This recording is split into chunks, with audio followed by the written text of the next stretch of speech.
Hi, and welcome to the Brandywine Creek Farms Anti-Gala Dinner. I'm Emily Longnecker, a local reporter here in Indianapolis on Channel 13, and this is about as anti-gala as it gets. We're out here on this beautiful farm. We're in our jeans, we're in our t-shirts, we're in our boots, and we are talking food insecurity in central Indiana. We hope you're joining us from your couches, your tables, your patios to support the great work that this organization is doing to serve high-quality, nutritious food to people living in poverty. So let's talk some numbers. In real time, we have 1 in 5 people here in central Indiana living with food insecurity, and that number is growing every day because of COVID-19. We'd like to kick off this dinner with someone who does a lot of work advocating for youth here in central Indiana. Here's a song from local musician Keith Beatty.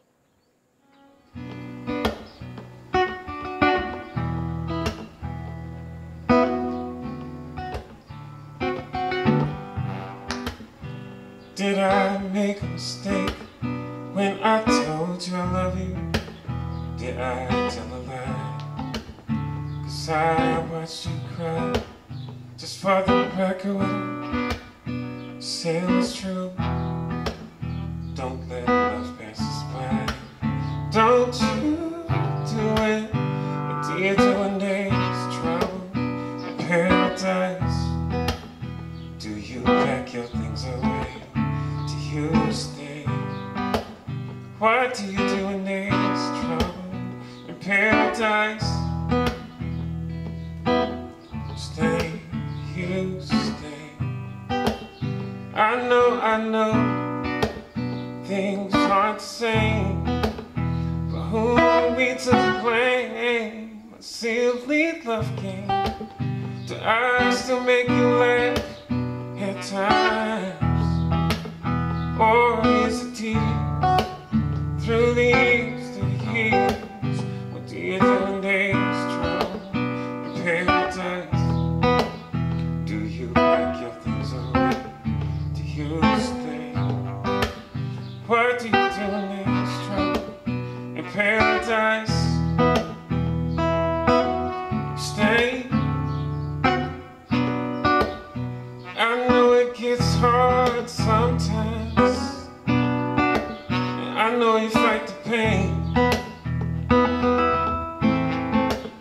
and I know it don't get easier. What I know is that you stay. What do you do when there's trouble in paradise? Do you pack your things away? Do you stay? What do you do when there's trouble in paradise? I'm telling you, stay, stay, stay, stay, stay, stay, stay, stay. No matter what they tell you, all you do is stay, stay, stay, stay, stay, stay, stay. All you do is stay, stay, stay, stay, stay, stay, stay. No matter what they tell you, all you do is stay. All you do is stay. All you do is stay. All you do is stay. Next up, I'd like to introduce you to Jonathan Lawler. Jonathan and his wife Amanda founded Brandywine Creek Farms 5 growing seasons ago when their son came home from school in shock that his friend had just picked up a bag of food from the school food pantry. I know Jonathan personally from some of the great work he's done to support my friend Austin Hurt, the young urban gardener. Jonathan, can you share your story of how you started Brandywine Creek Farms? In 2015, my oldest son came home from school and talked about how they had a food pantry at their school, which I found that hard to believe, because if you leave this farm and you drive to his school, you don't pass businesses or neighborhoods, all you pass are other farms. And so when we started researching what hunger really was, our ideas as rural farmers is we figured a hungry person was a homeless person that lived under a bridge in a large city like Indianapolis, and we found that we had neighbors that were actually suffering from food insecurity and hunger. So that's what inspired us. As a farmer, it upsets me that as a powerhouse in agriculture that Indiana is, that we have hungry people in our own state. There shouldn't be hungry Correct. people in this state. Correct. Tell us about the Second Chance Farmers Program. So the Second Chance Farmers Program is a program that we developed to bring at-risk youth. All youth are at risk, but there's different levels of at-risk. Right now we have a former gang member as well as a former homeless young man, that was two of them, that are now working on the farm. They've been clean for almost a month now, not using anything, and the change, they're like different individuals. And through agriculture, we can actually show them from planting a seed to harvest, as well as the skills that they can learn here. They learn how to weld, they learn how to drive tractors, they learn how to work on equipment, they learn the science behind agronomy and what we're growing, as well as learning a little bit of entrepreneurship as far as marketing produce that they're selling. So with the farm, we're able to cast a pretty big net. Wow. So is there someone's story that just sticks out that you say, wow, I was meant to do this, and I'm in this person's life, and here they are? Yeah, all of them. I mean, the ones that I regret the most are the ones we lose. But, you know, in this kind of work, that happens.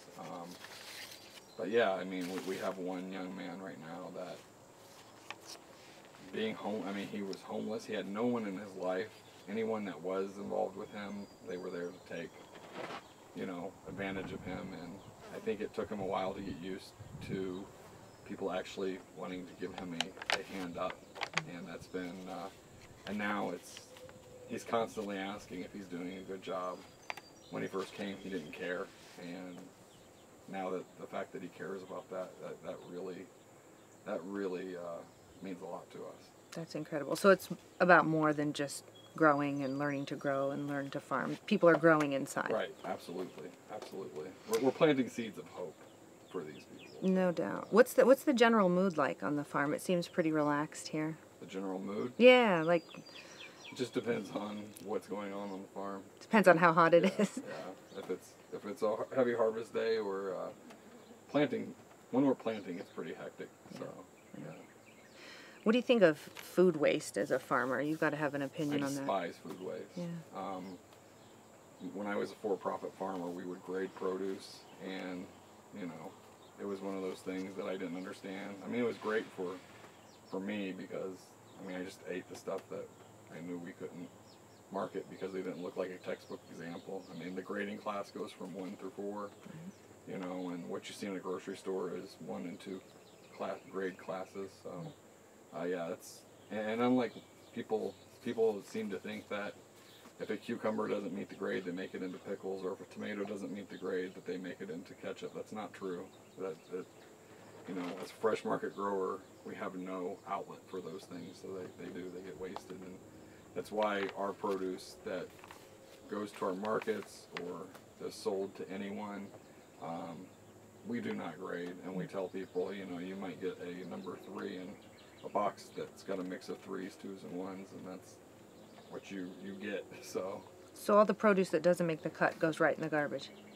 Yeah, we just, you know, when we were a for-profit farm, and a lot of for-profit farms, they pulled them off the plants so the plants can rejuvenate, of course, but it usually goes into the harvest lane. If you're lucky enough to have animals on your farm, you could feed them to them, I guess, but people don't get it. How can we work together here to end food insecurity in central Indiana? So Indiana exports, I mean, we export like 90-some% of the food that we, I mean, as a for-profit farmer, all my food that I've grown as a produce farmer would go to Cincinnati, Chicago, Pittsburgh, Columbus, Ohio, Dayton, Ohio. It doesn't stay here. And that's something that needs to change. We need a centralized hub that is for local farmers, so that, you know, whether it's someone who owns a restaurant, a small grocery, and even the general public can partake in local agriculture. So. How can the local community support farmers? I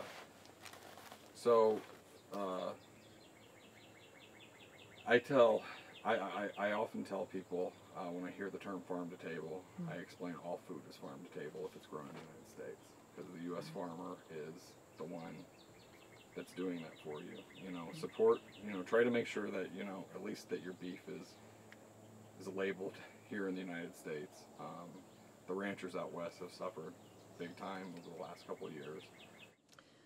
So I have to imagine COVID-19, it's affected everyone. It's affected farmers. Oh, absolutely. It did not affect us the way it did other farmers. A lot of farmers had to pivot. That if they relied on restaurant business and that with their packaging, they have to pivot to the wholesale side with groceries. With us, it was a lot of, we were really behind getting supplies, seeds, and then just finding people that we typically have no issue finding help. This year it's been extremely difficult to find people to work on the farm. Wow. So. Tough times. Yep. Very tough times. Anything else you want to share? I mean, this has been a really enlightening conversation about how this all works. I think a lot of people don't necessarily know. The food gets on their table and they get to eat their food. And well, I think what COVID, what COVID might have reminded people is that the U.S. farmer did not stop working. All of us kept doing what we were doing. Hearing the horror stories that came out of other countries of just empty shelves, and here in the United States, you had to decide between, oh, I can't get regular pork chops now, I have to get this kind of pork, or, I can't get chicken breast, I can only get chicken wings right now. I mean, our food system and the farmers that back that, our food system is not perfect, it can always be improved, but the farmers are the foundation of it, and that's what makes it the best in the world. And farmers, we didn't stop. I mean, we already social distance, so we were good. So yeah, just hopefully people understand that the 1.5% that feeds the other 99 were really important during that time. well, thanks for all your hard work keeping us fed. We appreciate it. Thank you. For sure. Yep. Also joining us is local chef Neil Brown. Neil's known for his innovative restaurant concepts, including Pizzology, Libertine, and Yukio. Now, due to COVID-19, Neil had to pause operations on his restaurant, so he brought his kitchen into the homes of many, broadcasting a live cooking demonstration. Neil has a huge local following, but what got Jonathan's attention is how Neil really advocates for people in the restaurant industry. Neil, what's your history with food? Well, I grew up in a food family, albeit sort of by extension. I learned how to cook by my uncle. I spent some time living in Louisiana, and my uncle is Cajun through and through, and so I spent some time cooking next to him at his house, and I just always had an interest in it. And then at IU, I really didn't have an interest in anything that I was studying at IU. And decided that I think I wanted to pursue a culinary sort of field. And so I went to Johnson, Wales, and culinary school, and just sort of got involved. And again, I cooked all the way through high school, all the way through college. So I had 10 years of experience by the time I got out of culinary school in the restaurant world. So it's really the only thing I've ever known. It's the only thing I've ever really done. Yeah, and so then I moved back to Indianapolis, and I've been in Indianapolis now for, we're not going to talk about how long I've been here because it'll show my age, but yeah. So it was just really an extension of family, right? I mean, growing up surrounded by Yeah, food, pretty your much. uncle, I mean... Pretty much, yeah. I mean, it was always a way for us to gather. Sundays were obviously big, like I think a lot of families are. Always. And it always was based around food. Yeah. So farmers having a tough time right now. How about chefs? Yeah, I mean, I think everyone's having a tough time. I think anyone in food is having a specifically tough time because what I'm finding is people in food right now are either really busy and they're having a difficult time adjusting to this influx of higher demand, or they're not busy at all, and therefore have all manner of issues with that. I mean, everything from mental health issues to financial issues. So yeah, I think COVID-19 has certainly impacted the food industry. I think it gets a lot of media attention. That being said, there are lots of people out there that are really struggling too. For sure, for sure. Before COVID-19, how have you seen food evolve over the years? That's a really complicated question. So food in Indianapolis, to the general public, we've experienced a renaissance. We've gone through a restaurant renaissance, but through the lens of food insecurity, it has done almost very little. I mean, people like Jonathan, of course, are making an impact, but the level of insecurity has only gotten worse. And so where it's needed most, it really hasn't evolved the way that the food scene has evolved, and that's really unfortunate, of course. How do you deal with food waste at restaurants? Well, we try to compost as much as we can. For a restaurant, we are heavily incentivized to avoid food waste because it's not good business, right? So purchasing becomes the most important tool we use to sort of avoid food waste. But chefs we're taught to, and I think we adapt to, utilizing things in a way that we waste the least of it, because again, we're financially incentivized to do that. Right.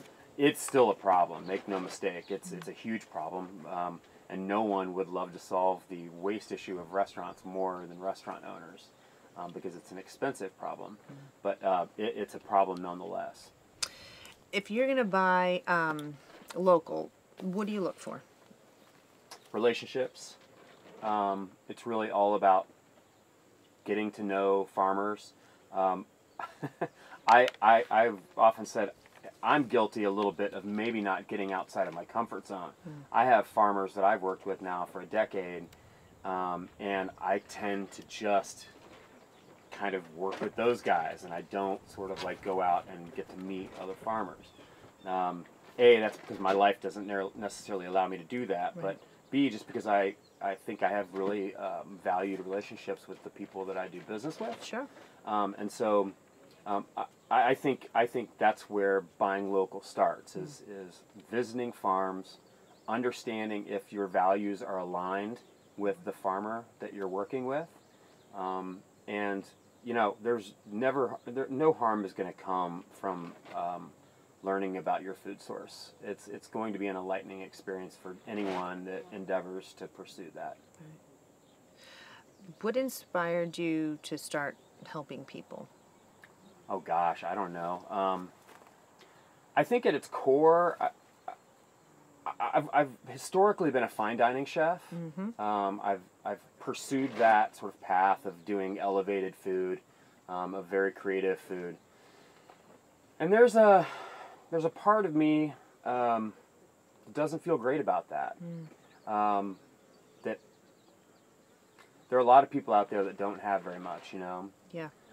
And so there's a part of me that feels like I may make my living serving people that have a lot, but it's important to make sure that the people that don't have much are also being taken care of in some way. That's such an honest answer. I mean, that's such real talk at the end of the day, right? Yeah, well, I hope so. It's pretty real. No, I mean, it's absolutely very, very real. Yeah. That you recognize that, and so kudos for sure. Thanks. What do you admire about Brandywine Creek Farms and the mission here that the Lawlers have started? They're giving it away. They're giving it away, and there's no better form of altruism than giving food away in my world. Right. So people that are insecure, I think defining what insecurity looks like is important, because Maslow's hierarchy of needs, right? We know where food is on that hierarchy of needs. I can think of no greater gift than giving someone the security of a meal. You can't achieve any of these other goals in your life when you're hungry. It will becomes the number one sort of thing that you're going to be seeking out, is how I can just put food on the table for my family. And so, yeah, that's real, you know. Yeah, absolutely. I know when I did a story with my friend, the young urban gardener, I mean, one of the things he said to me is, I was going to bed hungry every night, and I couldn't concentrate at school, couldn't get my work done. When you think about kids, people going to bed hungry in our city, you know, what good is this life if we're not stepping in to help and support each other in some way, right? No one in this country should be going hungry. For sure. For sure. We have too much food here. Absolutely.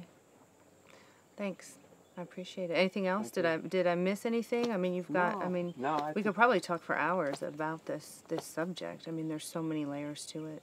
It's complex. Yeah, there are lots of layers to this, and there are lots of areas that need attention. But I think as long as there are people out there like Jonathan that are doing their part, I think that's really what's key. Just find some way to help, and it will be enough for you. Right. And there are ways, even if you're not a farmer, even if you're not a chef, right? There are ways to help. Sure. Yeah. There If you can't feed 100, feed one. So That's right. Mother Teresa. There you go. There you go. Thanks. Thank you.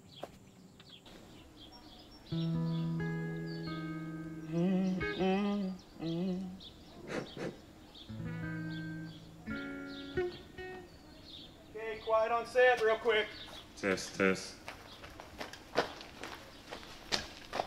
Ready? Alrighty.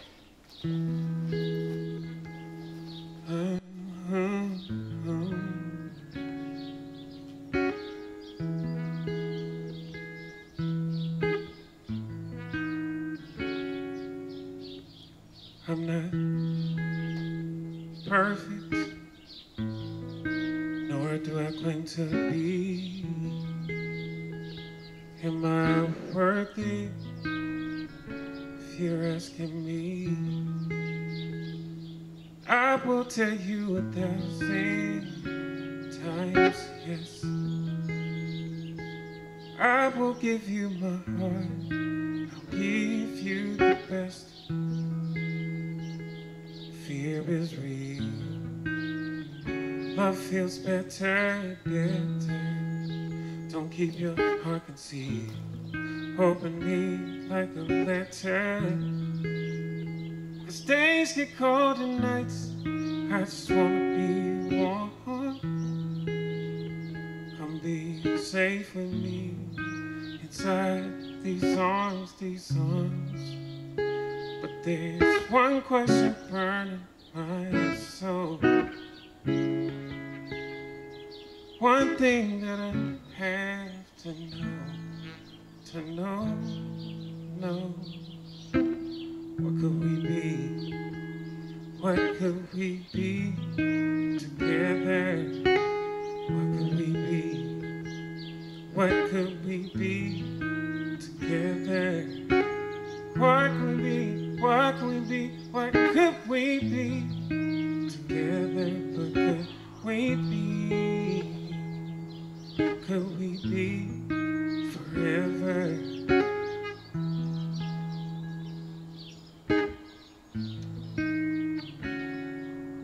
There's nobody, only you and I promise that I'll give my best, or at least I try. Hope you're not thinking that I'm thinking about giving on up. Not this time. Hope you're not thinking that I'm thinking about giving on up. I wouldn't try, yeah. But there's one question burning my soul, one thing that I have to know. No. What could we be? What could we be together? What could we be? what could we be together? What could we be? What could we be? What could we be together? What could we be? Could we be forever? Forever. Hope you're not thinking that I'm thinking about giving on up. Hope you're not thinking that I'm thinking about giving on up. Hope you're not thinking that I'm thinking about giving on up. I hope you're not thinking I'm thinking about giving on up.